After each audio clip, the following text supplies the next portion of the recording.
Hello everyone, my name is Rob Harkness and I'm the Director of Customer Success for Biosero here in Europe.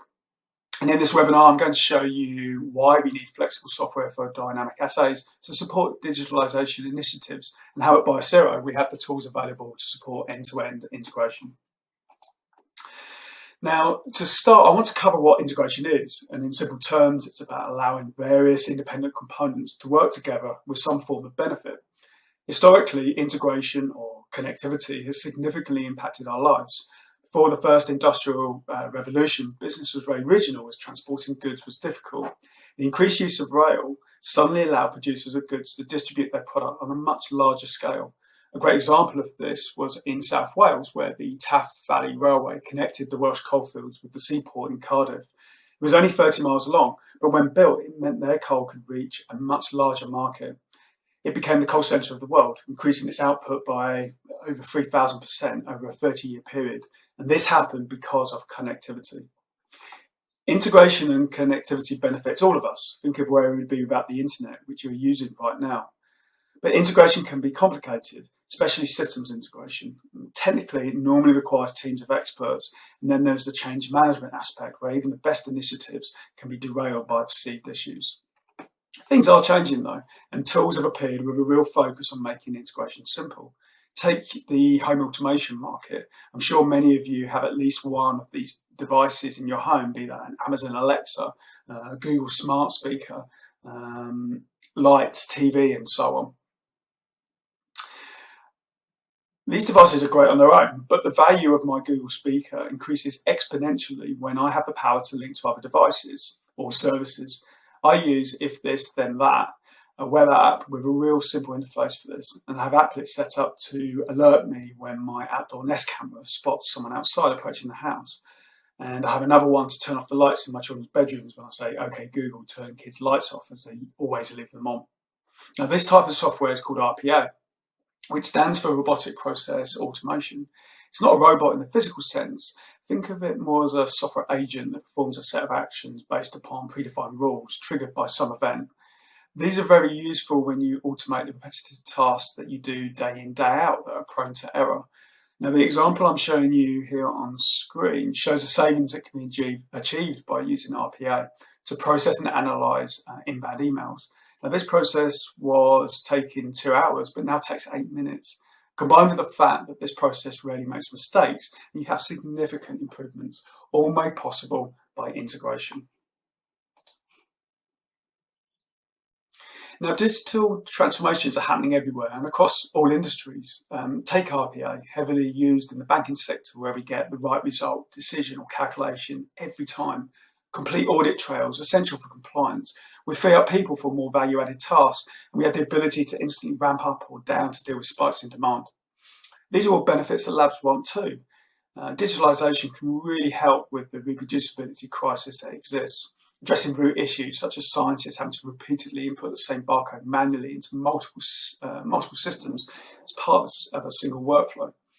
Now, one type of digital transformation that we're seeing become more common is end-to-end integration. The goal of taking a lab workflow and managing it from start to finish.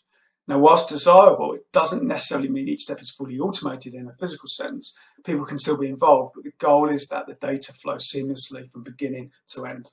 Now, take a workflow in a pathology lab. Once a set of tests have been ordered against a sample, the process from accession through to result should be seamless.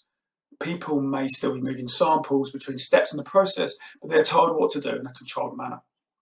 Now, I heard a recent talk about digital transformation that's about people, not systems. And this is true. It's important everyone involved in the lab understands this vision, that everyone contributes to ensure that these initiatives really do make a difference, and that the people with the right skill sets are involved from the get-go. However, you must also have the tools available to do this. We must be able to take the different instruments we find in labs, LIMS, electronic notebooks, sample management platforms, and integrate these to allow orchestration of experimental workflow tasks. Now, the flow of data is crucial here, and we must be able to integrate this easily and securely. Connections to data analysis tools that themselves can employ AI open up so many possibilities. And only then can we really say that we have a solution that enables decision makers to make better decisions in less time using more data. Now, with this vision in mind, when we are looking for a laboratory automation tool, there are points to consider. It should be dynamic and flexible. Executing rigid workflows is great for some assays. However, what if we have an assay whereby the incubation time needs to be increased based upon information acquired during the run? A flexible system can do that. Whilst a good scheduler will plan for plates to be incubated to the required tolerance, a smart system will decide to not process any plates that are out of tolerance. Connectivity with data and instruments is a given, but we need to be able to configure this easily and fast. It's imperative that the tool can acquire data, work with tissue and mosaic, for example, or elemental machines, remote monitoring platform, and consume this data to be able to contextualize it for other activities downstream. Now, all of this is great, but if the tool is not reliable, it's all in vain. Being resilient is about being able to handle the inevitable errors that occur when you're connected to such a variety of lab components.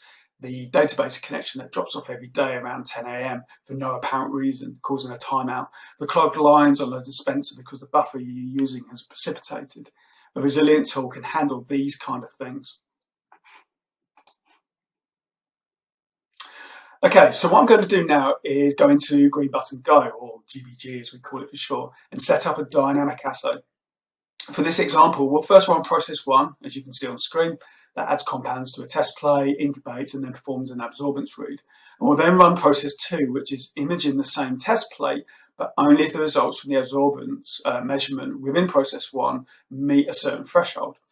We will not know which plates will be imaged in process 2 until we start acquiring results from process 1, hence the dynamic nature of the assay. So this is Green Button Go. I'm currently on the layout screen here, and I've already configured all the instruments that I want to use. I'm not going to go into too much detail about this right now, but just wanted to point out with the incubator that in here I have defined some zones. So zones allow me to store plates in a particular area of the incubator, which just makes it a little bit easier sometimes for the operators of the system to know where their plates are. And in this case, I've got zone 1, I've got zone 2, and I've got zone 3. So this is the layout. This has already been set up. Let's go and have a look at the process now. So I've got a work cell process 1. I have a test plate going through the system, which will have reagents and compounds dispensed to it. It will then incubate, go onto the plate reader, and go back to the incubator. So I've got compounds coming onto that test plate. So we have a compound as well going to the liquid handler. We know where to put plates on the liquid handler through using sequences. So this allows me to say that compound plate goes to position 1, test plate goes to position 2, and then I can run the native software that comes from the liquid handler. So in this case with Hamilton, I'm using the Venus software. Okay, so this is quite a fixed process. Plates just go to the Ferrostar and then go back to the incubator. If you remember, what we're trying to do though is take the results from the plate read and decide then which plates will go onto a second process. So I have one here called workcell process 2, which will take plates back out of the incubator and then put them onto the Image Express to image. So to make the decision which plates do actually go into workcell process 2, what I need to do is add in a procedure after the Ferrostar has generated results. And I've already written a procedure called evaluate first image. So let's go and take a look at that.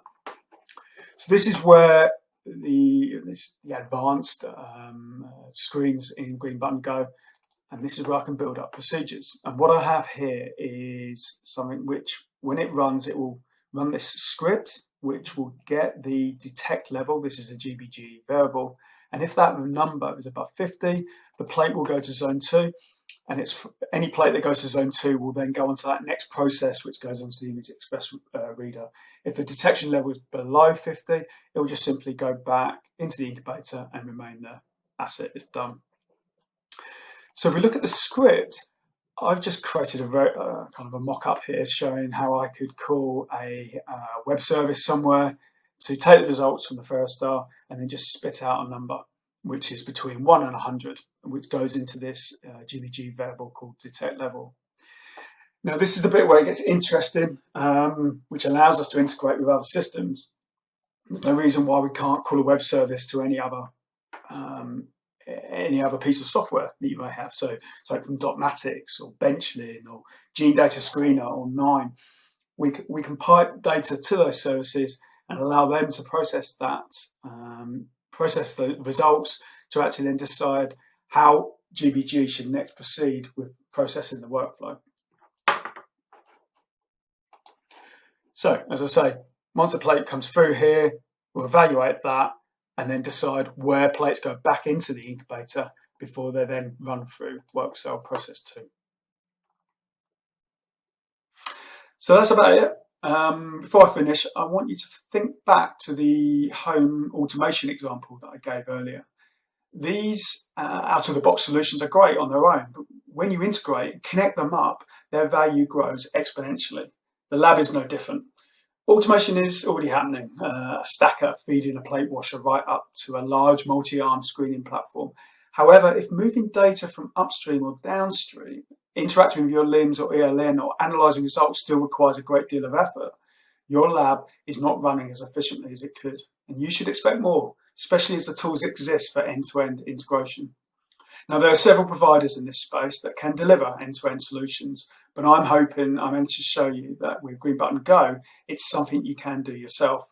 It's not a black box. You have full control. And if you are interested in learning more about this, or you have an idea to share, please do not hesitate to get in touch. I'd love to learn how your lab is working and see what we could do together to get the best out of it. Thank you for your time.